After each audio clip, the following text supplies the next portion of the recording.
Um, so, Tanya, I thought that's very good what you're saying about the social side, but I think it's better if you mention the economy first, because that's what produced the social conditions. That's a really important thing. And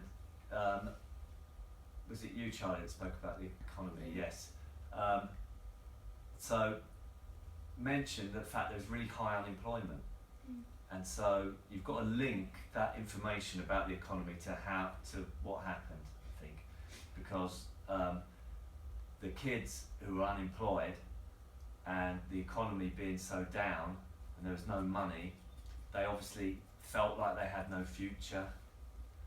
There was nothing for them, nothing to do, no money to spend, no kind of career prospects, and it's that feeling that they had that needed to be expressed somehow, and that came out in punk, and that's why do-it-yourself meant you didn't have to spend money, you could be creative without having to spend money. Yes?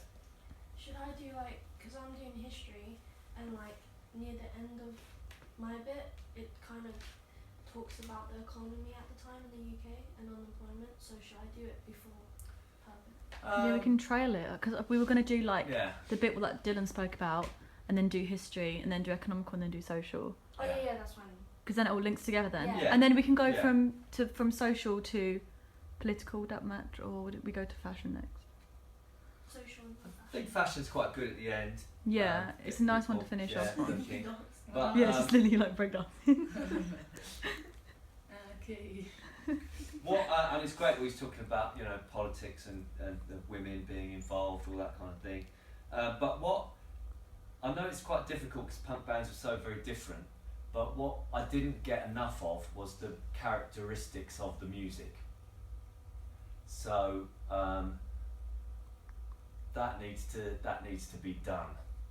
I would say, and that's with listening to lots of different bands, so you can show the differences as well. But in a kind of nutshell, punk music was boiling down all of the unnecessary stuff and getting it away. So it's a bit like that 50s rock and roll thing, which you'll hear about in their one. 50s rock and roll was about simplifying as much as possible, so there was nothing being played that wasn't needed. 50s rock and roll was about people dancing, and before that they would dance to big band music. So it would be big jazz bands where there'd be 20 people on the stage, loads of horn sections doing all of the work. People could dance to this music. Suddenly you could do it with 4 people because of the electronic side of things. You had that way of just making a loud noise with amplifiers and boiling it down to a bass, a guitar, a saxophone and a drum kit and a singer, which before then you needed loads of brass instruments to get that volume and that power out. And punk is like coming back to that ideology of let's simplify it as much as possible but keep the power of the expression there, So the Ramones are a very good example of that, because they're just all playing the same 3 chords, the same kind of chug on the guitars, but they're all doing it at the same time. It's really powerful, really cuts through. They're playing it fast, and it's got a real kind of 50s feel to it, coming back, but different. You can play a bit of the Clash and say, well, look, you can hear there's a reggae influence in this band, and then you play a bit of Blondie, and it's like, well, this has got, starting to get the disco feeling in it. It still comes from a punk thing or whatever, It's the characteristics and technology,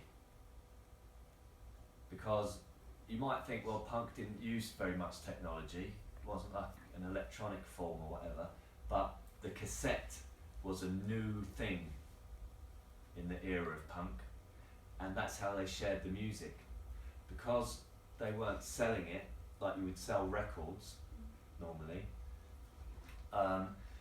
in such a commercial way. They would do a gig and sell cassettes that they'd make themselves, and because the music didn't have to have high production values, it could be recorded on a cassette and still sound like they wanted it to sound. you know. So I would definitely mention cassettes in terms of technology.